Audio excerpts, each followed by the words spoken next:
G'day, and welcome to Deere Farms for this week's new and noteworthy mod review. The week ending January 21st. I make new and noteworthy mod reviews every week, so if you want to be kept informed, make sure you subscribe and ring that bell to be notified when the next new and noteworthy mod review is released. I don't cover all the mods, as I hate to say this, but there are only so many 3-meter plows 3-meter cultivators or plows that I can take, and various pieces of equipment like that. There's also only so many variants of super strength that I see a need for. If you want to be kept informed of each and every single mod that gets released every day, I suggest you visit DJ Goham. He does a daily mod review, whereas I will be covering the weekly mods that I am most interested in and think you will be most interested in. Today we start with the Case Puma. I consider this to be an especially noteworthy mod because it fills a gaping gap in the Case International Harvester lineup in Farming Simulator 22. The Case Puma has been included in every version of Farming Simulator that I can remember ever since Case was introduced. However, for some reason, Giants left it out of this release. It's an excellent mid-sized tractor and can be used for all sorts of functions, including plowing snow.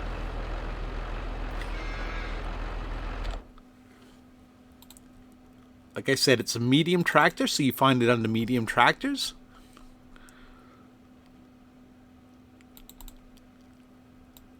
And its overall or basic stats are: it comes with a basic 225 horsepower engine, which can go up to 245, 270, and back to 225.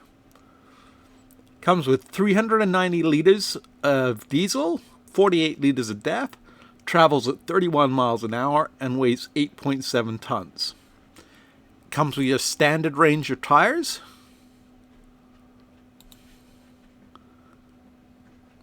and it also comes with a quickie or a Hauer front loader attachment to it.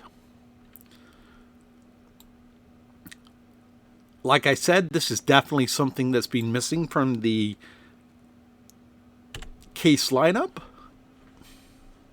in this power range anyway, as there are really no other Case available in the medium-sized tractor range.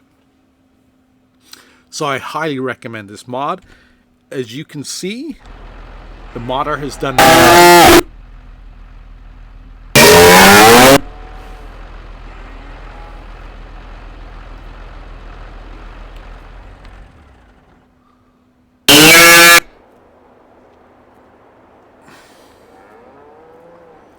Okay, the mod has done an excellent job, except there seems to be a bug where the cows are being amplified when you look inside the cab. Wow, that was loud. I apologize for that. The next mod is a front loader bucket, specifically a snow bucket from the manufacturer Siljum. It comes basic with 6,000 liter capacity, weighs 1.2 tons, and is 4.6 meters wide. It can be changed for $200 to carry 9,000 liters. And then you can also change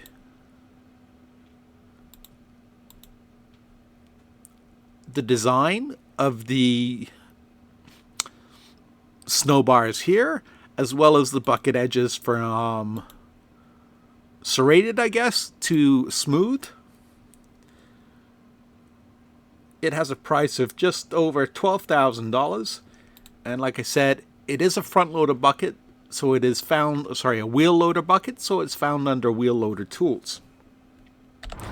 So far, I've tried it out, and it does a pretty good job of removing snow and pushing snow.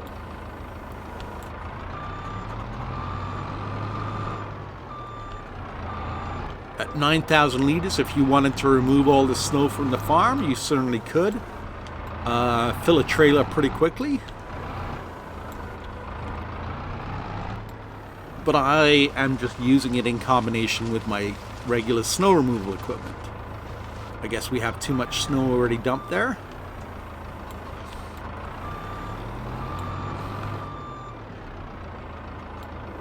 Your right mouse button is the one that controls the wing arms, which cover how much room it covers when plowing snow. An honorable mention goes to the Lizard 3-meter cultivator, which, as you can see, does a fantastic job when coupled with the right tractor.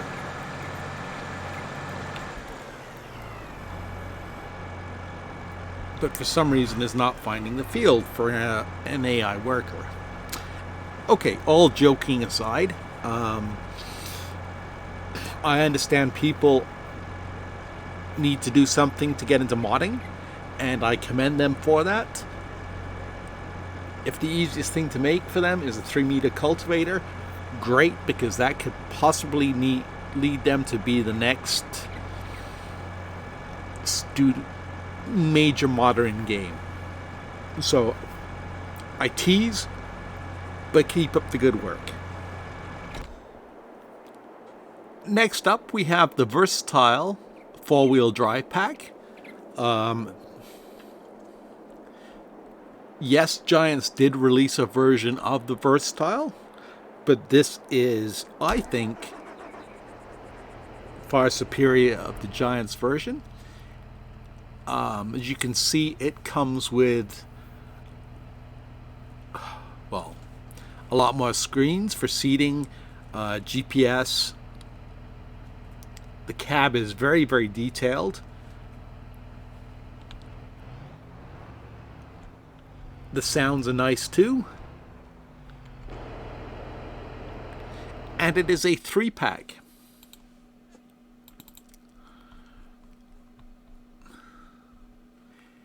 You can, base model is the versatile 4-wheel drive from model year 2012 to 2016.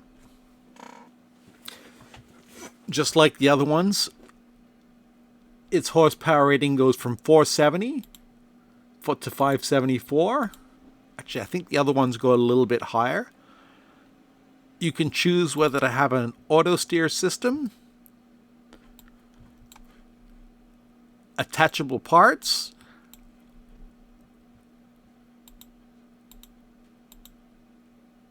standard. Okay, so this one has a PTO or an 1,800 kilogram front weight, or you can have both. Cab configuration, you can have everything and all out. You can have footrest plus cedar terminals, footrest and carpet, or just footrests. It comes in either a US or an Australian model, and it has a wide variety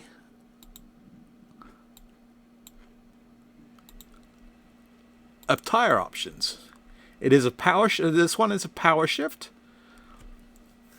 with 1,298 liters of diesel, which should see you through the long cultivating tillage days. Travels at 24 miles an hour and weighs 21.2 tons. The next model up is the 2017 to the 2021 year model. This one's maximum horsepower does go a little bit higher at 655. It's also a power shift. 1,298 liters of diesel, 132 liters of DEF, 24 miles an hour. It has pretty much all the same options as the other one does. either weights, PTO, Australian or US design, or Canadian since they're built in Canada. Canada. And again, a wide variety of tires. And then finally, we have the 2022 pack,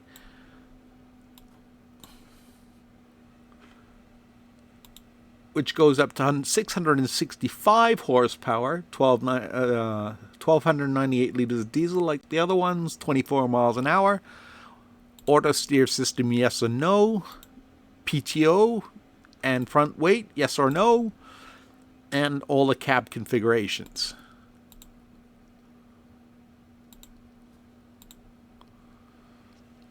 Same variety of wheel setups. Definitely a good addition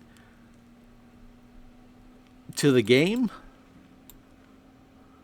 especially as the Giants version does not come with a PTO option.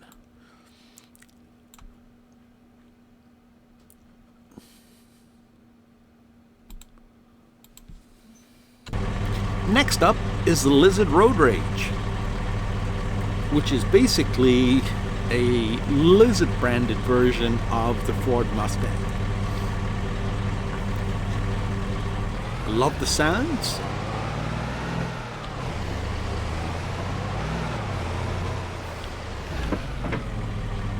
And the interior looks really nice too. This is found under cars, obviously. It'll cost you $60,000 without the light package. You can change the colors on it. I like it. I would go with other way around. If you want to make it one solid color, you can. Or you could go with...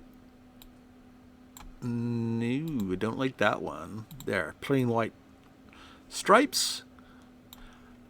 It's too bad it doesn't have any wheel options, but it's 460 horsepower, manual transmission, 120 liters of petrol, because it won't take diesel, 124 miles an hour, and weighs 1.6 tons. Excellent to see this back in the game. It will definitely help you get around the map fast. Next up, we have two models from 82 Studios. The first one is the Unerfirth seed tender. You may remember this from Farming Simulator 19. It is back, and you can see he's actually made it so it can be attached to a pickup truck or a tractor. This is found under Orga Wagons and will cost you $12,650. It holds 8,000 liters of, well, I will say both, grain and fertilizers should you choose, or you could put 8,000 liters of grain or fertilizer in there, depending on what you're doing in terms of field work. Fully customizable coloring. I don't think I would color it anything but the one it comes in. Although it does look good in John Deere green. What I particularly like is he's added all the little details to it, especially the little Honda motor. Trying to think if it's Millennial Farmer that featured this or one of the other channels, but it is featured by one of the real life farmers. Next up, also like I said from 82 Studios, is the 20-foot gooseneck trailer. You can either have a wood or metal design to it, branding whether you want it Lizard or not. I like the fact that he's called it Lizard Logistics as opposed to just Lizard. It can be changed between a bumper pull or a gooseneck. And it can have wide tires, Nikian or standard. And you can adjust the colors. Let's just exit out of here.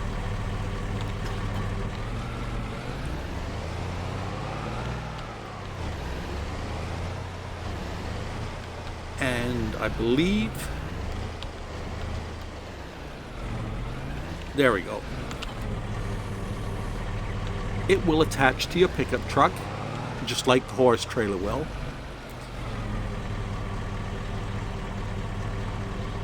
X to unfold the ramps, X to fold them back up. So,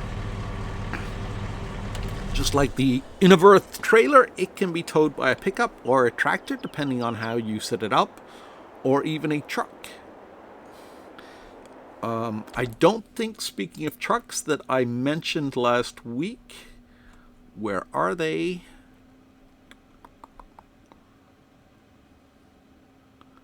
Cars, trucks, there they are. There is a new version of the Man. This is just a 4x2 as opposed to a 4x4 model. Pretty much identical. I haven't really tried this one out, as it says it's a 4x2 as opposed to a 4x4. I will give it a test and see how its pulling power in the fields are, but it is 500 horsepower just like the other one. What you can add is you can add the spoiler and the fairlings, and you can add some beefy-ish tires to it.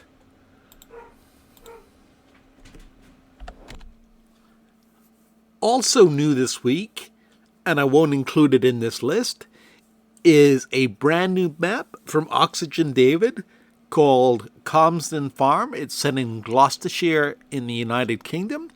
It's a beautiful map, and I have done a separate map tour for it. So if you want to know more about the map, go ahead and watch the map tour. And then finally, what kind of week would it be without a new mod or a converted mod from Sid Modding, who brings us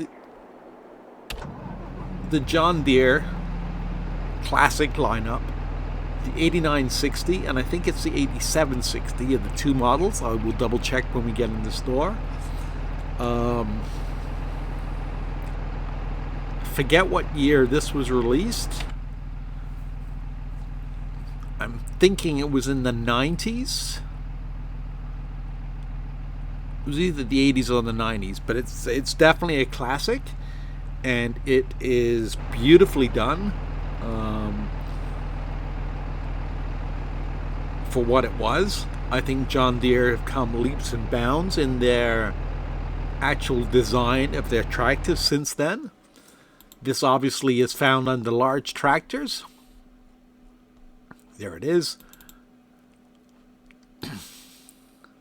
So the base model is 300 horsepower, and that's the 8760, or the 8960, which is 370 horsepower.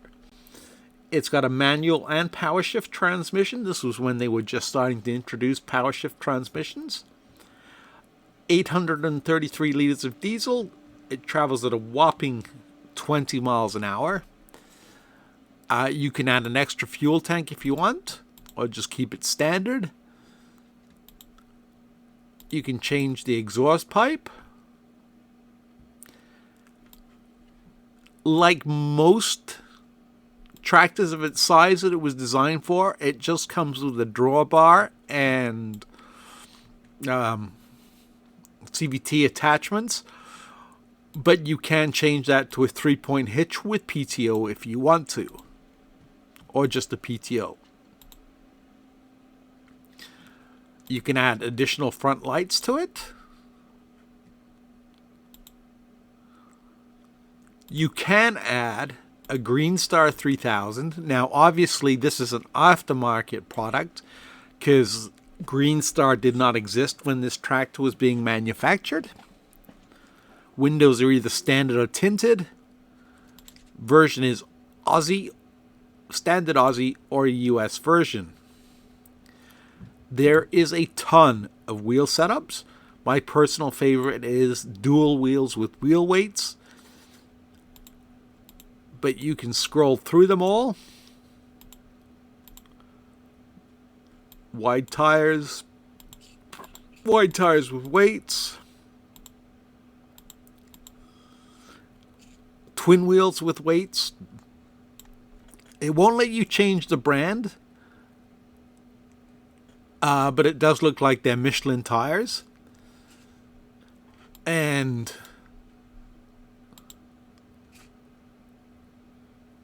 you can change the color. I hadn't noticed this when I first took it for a spin, but you can change it between new, used, and used too. So I guess if you want to role play, if you have a newer farm and you want to have it looking used, while all your new John Deere equipment looks brand new, then that's the way to go. Anyway, it will cost you a mere $103,740, because realistically you will be buying this tractor used. It is no longer made. So if you want to add it to your farm, you will be adding a quote-unquote used tractor. Hopefully it will show up. Well, no, because it is going to be discounted even further, but that could be really good. But it may show up in your used vehicle sales from time to time. Like I said, I always do like Sid's attention to details and the gear shifting and the sounds. If you haven't checked out his X9 1100 series combine, check that out. And there are quite a few more models he has in the works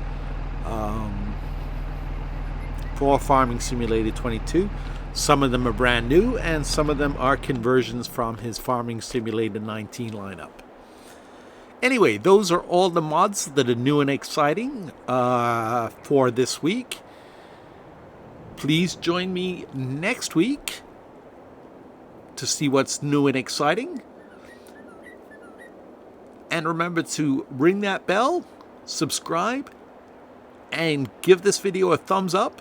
A thumbs up never hurt anyone. Thanks for watching.